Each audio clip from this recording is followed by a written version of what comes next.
evening, my YouTubers. I have Jordan here Lane, and I do have a devotion. I'm going to try to read it for you. Hopefully my book don't mess up. The title of it is The Seeds of Generosity. Freely you have received, freely you give. Matthew 10:8, the New King James Version. Yep, this is one of the versions I prefer to read. Paul reminds us that we sow the seed of generosity. We reap bountiful rewards in accordance with God's plans for our lives. Thus, we are instructed to give cheerfully and without reservation. But this, I say, he soweth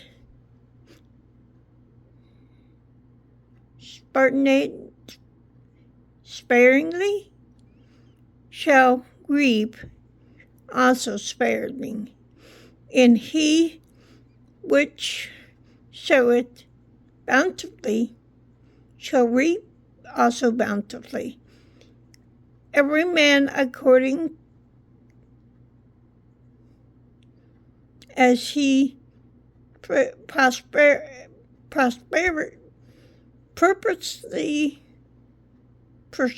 prospereth in his heart, so let him give, not giver. 2 Corinthians 9:6 and 7, the King James Version. Today, make the pledge and keep it. Be a cheerful giver, courageous giver. The world needs your help and needs your spiritual rewards. That will be yours when you give it. As faithful stewards of what you have, we not to give earnest thought to our staggering surplus.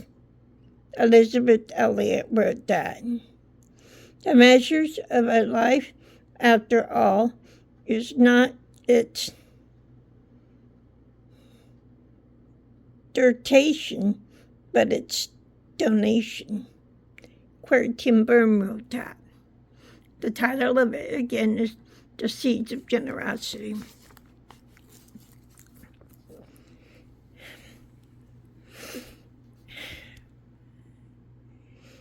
Do you give generously to God? And it doesn't have to be with just money. It can be with your time. Like in the church, everybody has a mission field within the church. Everybody has something to do within the church is what I'm meaning to say. Whether it's to serve on the prayer team, to serve on the worship team, to be a greeter, to clean the church. Everybody has something to do within the church. God calls us to do something within the church and also within the community.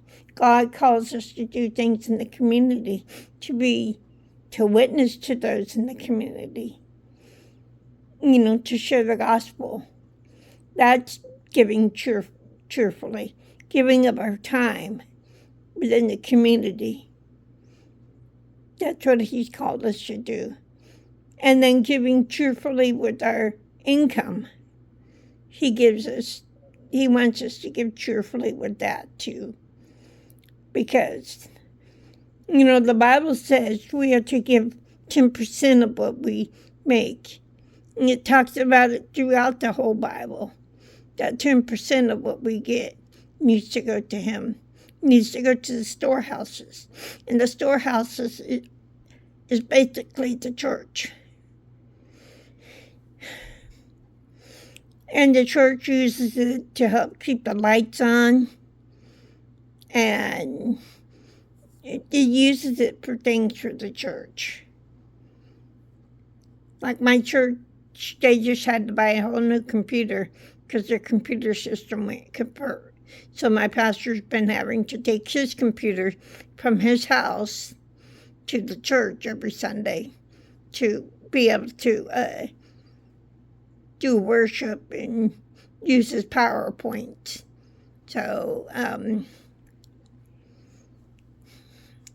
you never know what's going to break down at the church. Anyway, everybody, that is my devotion for today. Remember to find joy in your journey, no matter where you are, whatever you're going through.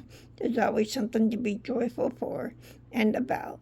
Remember to love yourselves and to love each other before you can love someone else. You've got to love yourself first. Please like, rate, subscribe, and hit the notification bell so you don't miss any notifications. Bye-bye.